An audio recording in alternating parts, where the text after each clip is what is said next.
मैं रंजीत पवार आपको सुनाने जा मैं रंजीत पवार आपको सुनाने जा रही हूँ शिवानी की लिखी कहानी लाठी। लंबे देवदारों का झुरमुट झुक झुक कर गेठिया सैनिटोरियम की बलैया सी ले रहा था। कांच की खिड़कियों पर सूरज की आड़ी तिरछी किरणें मरीजों के क्लांत चेहरों पर पड़कर उन्हें उठा देती थीं। मौत की नगरी के मुसाफिरों के रोग जीर्ण पीले चेहरे सुबह की मीठी धूप में क्षण भर को खिल उठते। आज टीबी, सिरदर्द और ज़ुकाम खांसी की तरह आसानी से जीते जाने वाली बीमारी है, मगर आज से कोई 20 साल पहले की टीबी मृत्यु का जीवंत आह्वान थी। भुवाली से भी अधिक मांग तब गेठिया सैनिटोरियम की थी। काठ गोदाम से कुछ ही मील दूर एक ऊंचे पहाड़ पर गेठिया सैनिटोरियम के लाल लाल छतों के बंगले छोटे छोटे गुलदस्ते से सजे थे। 3 नंबर के बंगले का दुगुना किराया देकर कप्तान जोशी स्वयं अपनी रोगिणी पत्नी के साथ रहता था। बंगले के बरामदे में पत्नी के पलंग के पास वह दिन भर आराम कुर्सी डाले रहता, कभी अपने हाथों से टेम्परेचर चार्ट भरता और कभी समय देख देख कर दवाइयाँ देता। पास के बंगले के मरीज बड़ी तृष्णा और चाव से उनकी कबूतर सी जोड़ी को देखते। ऐसी घातक बीमारी में कितने यत्न और स्नेह से सेवा करता था कप्तान जोशी।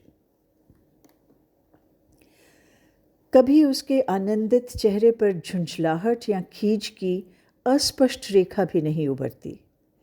कभी वह घुंघराले बालों को बुरश से संवारता, बड़े ही मीठे स्वर में पहाड़ी झोड़े गाता, जिनकी मिठास में तिब्बती बकरियों के गले में बंधी बजती रुनकती घंटियों की सी छुनक रहती। पहाड़ी मरीज बिस्तरों से पुकार कर कहते, वाह कप्तान साहब, एक और। कप्तान अपने पलंग से घुली मिली सुंदरी बानों की ओर बड़े लाड से देखकर मुस्कुरा देता। बानों का गोरा चेहरा बीमारी से एकदम पीला पड़ गया था और उसकी बड़ी बड़ी आंखें और बड़ी बड़ी हो गई थीं। शांत तरल दृष्टि से वह कप्तान को दिन रात टुकुर टुकुर देखती रहती। विवाह के 2 वर्ष पश्चात यही उनका वास्तविक हनीमून था, जहाँ न अम्मा, चाची और ताई की शासन की लगाम थी, न नई बहू के घूंघट की बंदिश। पिंजरे की चिड़िया आज़ाद कर दी गई थी, किंतु अब उसके कमज़ोर डैनों में उड़ने की ताकत नहीं थी। कप्तान उसकी दुर्बल तप्त हथेली को अपनी कसरती मुट्ठी में बड़े प्यार से दबाकर सहलाने लगता, तो उसकी सींक सी कलाई की सोने की चूड़ी सर सर कर कोहनी तक सरक जाती। उन दिनों गेठिया का डॉक्टर एक अधेड़ स्विस था। एक दिन उसने कप्तान को अकेले में बुलाकर कहा, कप्तान, तुम अभी जवान हो, यह बीमारी जवानी की भूखी है। मैं देख रहा हूँ तुम ज़रा भी परहेज नहीं बरतते। मरीज की भूख को दवा से जीतना होगा, मोहब्बत से नहीं। क्षण भर को सब समझकर कप्तान लाल पड़ गया।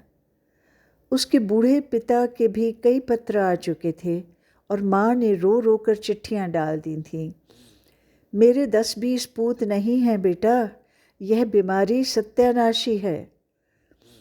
पर कप्तान पहले की तरह अलमस्त डोलता, कभी बानों के चिकने केशों को चूमता, कभी उसकी रेशमी पलकों को, कभी पास के प्राइवेट वार्ड की गुमान सिंह मालदार की गोल मटोल पत्नी से मजाक करता। सैनिटोरियम की मनहूस जिंदगी के काले आकाश में रौबदार ठकुरानी ही एकमात्र तारिका थी। भरे भरे हाथ पैर की चिकने चेहरे पर सदा मुस्कान बिखेरती वह पूरे सैनिटोरियम की भाभी थी।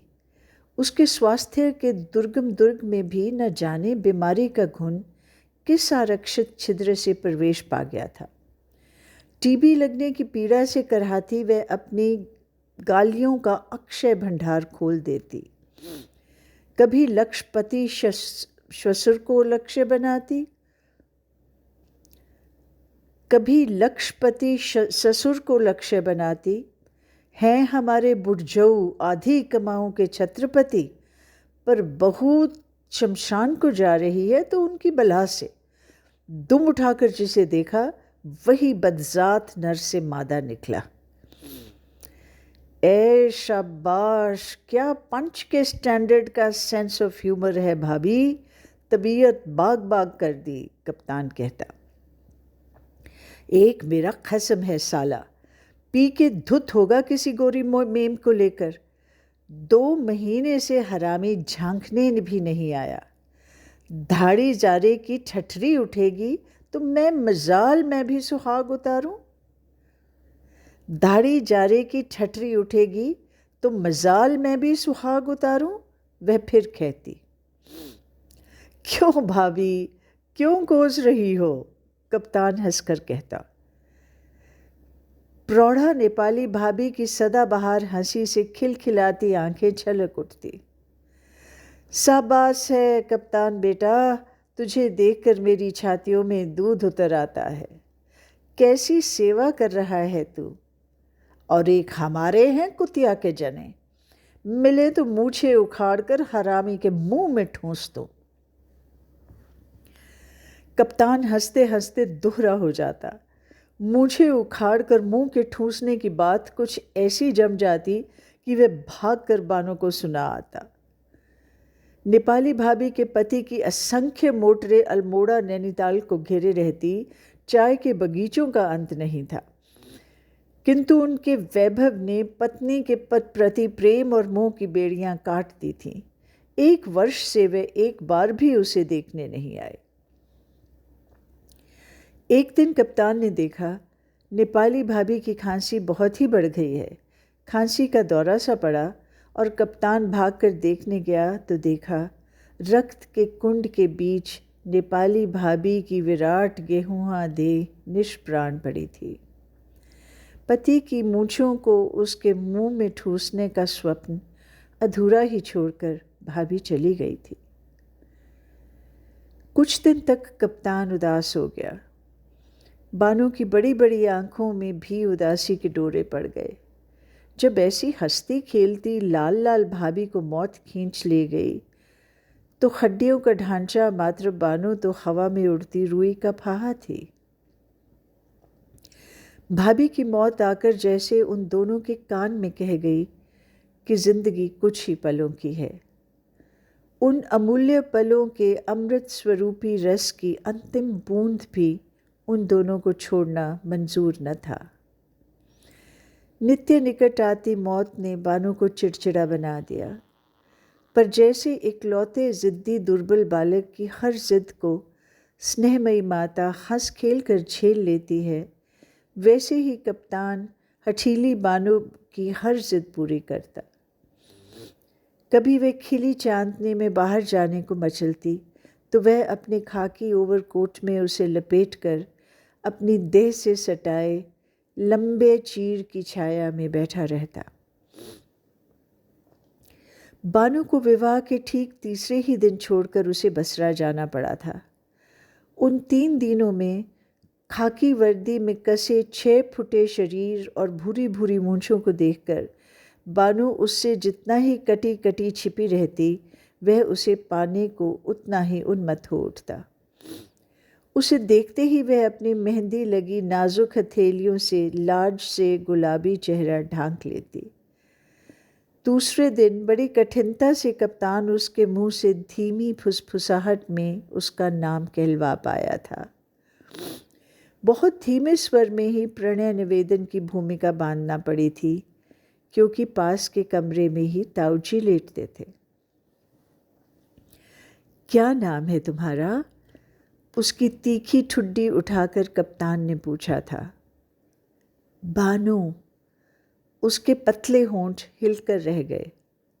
राम राम, मुसलमानी नाम? कप्तान ने हंसकर छेड़ दिया। सब यही कहते हैं, मैं क्या करूं? बानो की आंखें छलक उठी। मैं तो तुम्हें छेड़ रहा था। कितना प्यारा नाम है। पहाड़ी नाम भी कोई नाम होते हैं भला?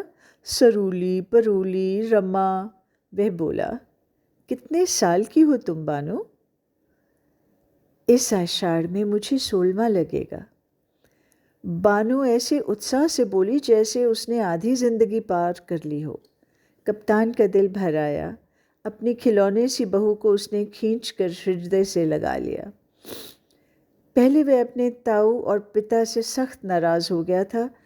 कहाँ वह ठसकेदार बांका कप्तान और कहाँ हाई स्कूल पास छोकरी को पल्ले बांध कर रख दिया। पर बालिका बानो की सरल आंखों का जादू उस पर चल गया। तीसरे दिन ही उसे बसरा जाना था। कप्तान बानो से विदा लेने गया तो वह कोने में बैठी छालियां कतर रही थी।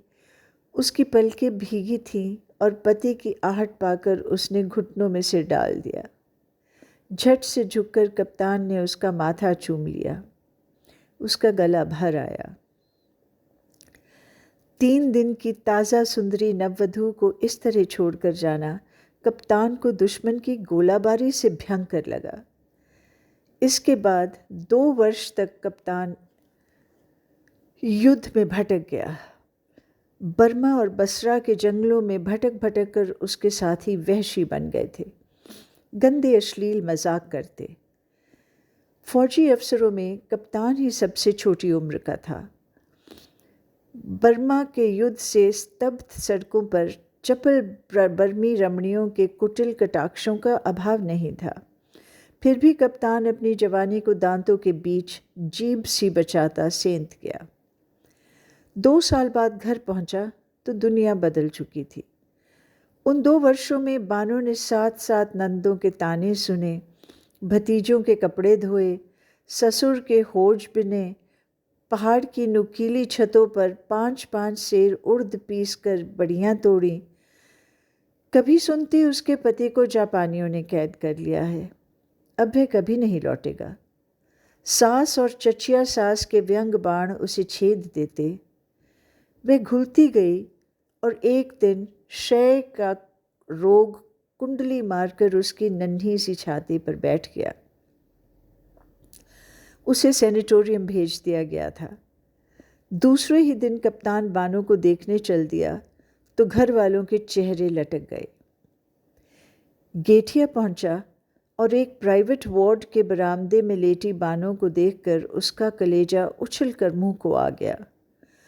2 वर्षों में बानो घिसकर और भी बच्ची बन गई थी।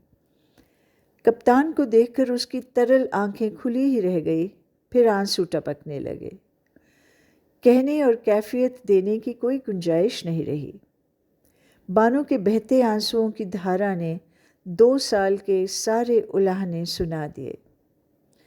दोनों ने समझ लिया कि मिलन के वे क्षण मुट्ठी भर ही रह गए थे। उन दिनों सैनिटोरियम में एक अत्यंत क्रूर नियम था। रोगियों को उनकी अंतिम अवस्था जानकर उन्हें घर भेज दिया जाता। सैनिटोरियम में मृत्यु का प्रवेश सर्वथा निषिद्ध था। नेपाली भाभी की मृत्यु के बाद कप्तान और बानो मातम में डूब गए, पर चौथे दिन वे फिर हनीमून मनाने लगे। अपनी साड़ियों का बक्स निकलवाकर बानो ने कई साड़ियां पर इस्त्री करवाई। बड़ी देर तक दोनों ने पेशेंस खेला, पर शाम होते ही बानो मुरझाने लगी। दिन भर उसे दस्त आ रहे थे और टीबी के मरीज को दस्त आना खतरे से खाली नहीं होता। डॉक्टर दलाल आया। उसने कप्तान को बाहर ले जाकर कमरा खाली करवाने का नोटिस दे दिया। कल ही ले जाना होगा। I give her 2 to 3 days। इससे ज़्यादा नहीं बचेगी। कप्तान का चेहरा सफ़ेद पड़ गया। घर जाने का प्रश्न नहीं उठता था। 3 रस भरे महीनों की मीठी धरोहर को वह घर की कड़वाहट से अछूता ही रखना चाहता था। भुवाली के पास ही एक चाय की दुकान के नीचे साफ सुथरा कमरा मृत्यु का पासपोर्ट पाए बानू जैसे अभागे मरीजों के लिए सदा बाँह फैलाए खुला रहता था। सेनेटोरियम छोड़कर हम कुल दूसरी जगह चलेंगे बानो, यहाँ साली तबीयत बोर हो गई है। बड़े उत्साह और आनंद से कप्तान ने भूमिका बांधी, पर बानो का चेहरा फक पड़ गया। वह समझ गई कि आज उसे भी नोटिस दे दिया गया है। बड़ी रात तक कप्तान उसके गालों के पास अपना चेहरा ले जाकर गुनगुनाता रहा, बानो मेरी बन्नी, बन्नू। और फिर जब बानो को नींद आ गई तो वह भी अपने पलंग पर जाकर सो गया। सुबह उठा तो बानो पलंग पर नहीं थी। सोचा घिसटती बाथरूम तक चली गई होगी। जोश आने पर वह काफ़ी दूर तक चल लेती थी। बड़ी देर तक नहीं लौटी तो वह घबरा कर उठा। बानो कहीं नहीं थी। भागकर वह मरीजों के पास गया। डॉक्टर आया, नर्सें आईं, चौकीदार आया, पर बानो कहीं नहीं थी। सेनेटोरियम में आज पहली बार ऐसी अनहोनी घटना घटी थी। दूसरे दिन बड़ी दूर रथी घाट पर बानो की साड़ी मिली थी। मृत्यु के आने से पूर्व वह अभागी स्वयं ही भागकर मृत्यु से मिलने चली गई थी। इसमें कोई संदेह नहीं रहा कि बानो ने डूबकर आत्महत्या कर ली थी। शोक से पागल होकर कप्तान उसकी साड़ी को छाती से चिपटाए फिरता रहता। किंतु मर्द की जवानी जाड़े की भयंकर लंबी रात के समान है, जो काटे नहीं कटती। एक ही साल में उसका फिर विवाह हुआ। अब के ताऊ और पिता ने खूब ठोंक पीट कर बहू छांटी। ऊंची, अगली, गोरी और एमए पास। कप्तान की नई पत्नी के पिता थे मेजर जनरल। 40 तमगे लगाकर उन्होंने कन्यादान किया तो कप्तान बेचारा सहम कर रह गया। प्रभा इकलौती लड़की थी। फिर दूजू की बीवी थी, जो बादशाह की घोड़ी से कम नहीं होती। उसके 100 नखरे उठाता कप्तान हंसना, खिलखिलाना और मौज मस्तियाँ सब भूल कर रह गया। 4 साल में कप्तान के 2 बेटे और 1 बेटी देकर 4 साल में कप्तान को 2 बेटे और 1 बेटी देकर प्रभा ने धन संचय की ओर ध्यान लगाया। 16 सालों में कप्तान के बैंक बैलेंस में रुपयों और नोटों की मोटी तह जमाकर दोनों नैनीताल घूमने आए। कप्तान की थोड़ी सी तोंद निकल आई थी। चेहरा अभी भी मस्ताना था, पर मूंछों में अब वह ऐंठ नहीं रह गई थी। कनपट्टी के आसपास बाल सफ़ेद हो चले। 2 जवान लड़कों को कमीशन मिल गया था। बेटी मिरांडा हाउस में पढ़ रही थी। नैनीताल आकर कप्तान के दिल में एक टीस सी उठी। काठगोदाम से चलकर गेठिया दिखा और वह गुमसुम सा हो गया। नैनीताल के ग्रैंड होटल में दोनों टिके। प्रभा बोली, चलो डार्लिंग, पहाड़ का इंटीरियर घूमा जाए, भुवाली चलें। चिकन सैंडविच, रोस्ट मुर्ग पैक करवाकर उसने अपनी फिएट गाड़ी भुवाली की ओर छोड़ी। बगल में दामी चंदेरी साड़ी और बिना बाहों के ब्लाउज से अपने मांसल शरीर की गोरी दमक बिखेरती प्रभा बैठी। भुवाली की एक छोटी सी दुकान देखकर प्रभा ने गाड़ी रुकवा दी। इसी दुकान में आज एकदम पहाड़ी स्टाइल से कलई के गिलास में चाय पियेंगे हनी, वह बोली। कप्तान अब मेजर था। मेजर की डिग्निटी कहाँ जाएगी, वह बोला। भाड़ में, कहकर प्रभा अपनी पेंसिल हील की जूतियाँ चटकाती दुकान में घुस गई। काठ की एक बेंच धुएं और कालख से काली पड़ गई थी। उसी को झाड़ कर दोनों बैठ गए। पहले कुछ देर को पहाड़ी दुकानदार भौंचक्का सा रह गया। लकड़ी के धुएं से एकदम काली केतली में चाय उबल रही थी। खूब गरम 2 गिलास चाय लाओ प्रधान।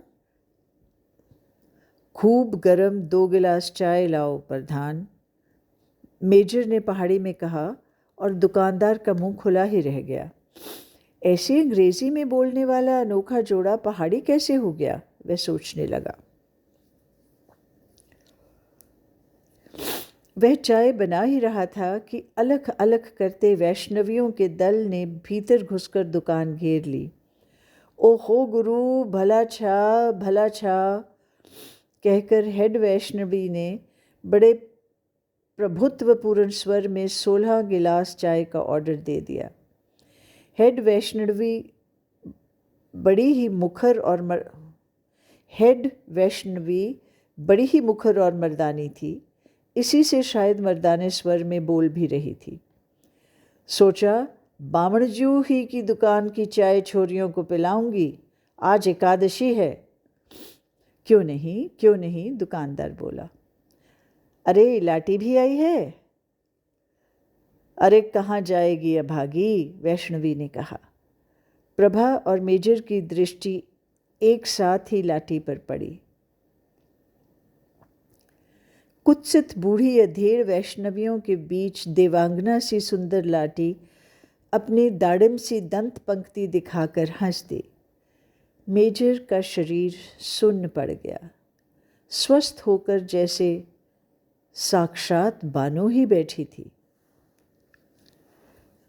गालों पर स्वास्थ्य की लालिमा थी, कान तक फैली आंखों में वही तरल स्निग्धता थी और गूंगी जिह्वा का गूंगापन चेहरे पर फैलकर उसे और भी भोला बना रहा था। हाय, क्या ये गूंगी है? My God, what beauty, Prabha बोली। हाँ सरकार, यह लाठी है, दुकानदार ने कहा और मेजर के दिल पर आ गिरी भारी पत्थर की चट्टान। दुकानदार ने कहा और मेजर के दिल पर आ गिरी भारी पत्थर की चट्टान उठ गई। क्या नाम है जी इसका? प्रभा मुग्ध होकर लाठी की ही ओर देख रही थी। नाम जो होगा वह तो बह गया मेमसाब, अब तो लाठी ही इसका नाम है, हेड वैष्णवी ने कहा। हमारे गुरु महाराज को इसकी देह नदी में तैरती मिली, जीबड़ी इसकी कटकर कहीं गिर गई थी, राम जाने कौन था वह। गले में मंगलसूत्र था, ब्याह हो गया होगा। फिर हमारा गुरु महाराज इसको गुरु मंत्र दिया। भयंकर क्षय रोग था, एक एक शेर सो खून उगलता था, पर गुरु का शरण में आया तो सब रोग शोक ठीक हो गया इसका। लाठी, जीभ दिखा। घूं घूं कर लाठी ने भुवन मोहिनी हंसी हंसती जीभ नहीं दिखाई। कुछ नहीं समझती साली, बस खाती है 2.5 शेर, सब भूल गया, हमारा आर्डर भी नहीं मानती, असंतुष्ट स्वर में मर्दानी वैष्णवी बोली। ओ माय गॉड, अपने आदमी को भी भूल गई क्या? प्रभा बोली। जो था सो था, इसको कुछ याद नहीं, खाली फिक फिक कर हंसती है हरामी। अब प्रभु ही इसका मालिक और प्रभु ही इसका सहारा है। हाँ गुरु, कितना पैसा हुआ? हेड वैष्णवी ने पैसे चुकाए और उसका दल अलख बजता उठ खड़ा हुआ। लाठी बैठी ही रही, मेजर एकटक उसे देख रहा था। यह वही बानो थी जिसे डॉक्टर दलाल और कक्कड़ जैसे प्रसिद्ध विशेषज्ञों की औषधियाँ भी स्वस्थ नहीं कर सकी थी। उठ साली लाठी, हेड वैष्णवी ने हल्की सी ठोकर से लाठी को उठाया। एक बार फिर अपनी मधुर हंसी से मेजर का हृदय बींधकर लाठी उठी और दल के पीछे पीछे चल दी। काश उसके भोले चेहरे से गाल सटाकर मेजर कह सकता, मेरी बानो, बन्नी, बन्नू। शायद उसकी गूंगी ज़बान के नीचे दबी उसकी गूंगी पिछली जिंदगी बोल उठती। पर मेजर जिंदगी की दौड़ में बहुत आगे निकल आया था। पीछे लौटकर बिछड़े को लाना सबसे बड़ी मूर्खता होती। 2 जवान बेटे और बेटी, राष्ट्रपति के सहभोजों में चमकती उसकी शानदार दूसरी बीवी, गरीब गूंगी लाटी का आना कैसे सह सकते। उठो डार्लिंग, लंच गर्म पानी में करेंगे, प्रभा ने कहा और मेजर उठ खड़ा हुआ। कुछ ही पलों में वह बूढ़ा और खोखला हो गया था। बानो मर गई थी, अब तो वह लाटी थी। प्रभु ही अब उसका मालिक और प्रभु ही उसका सहारा था।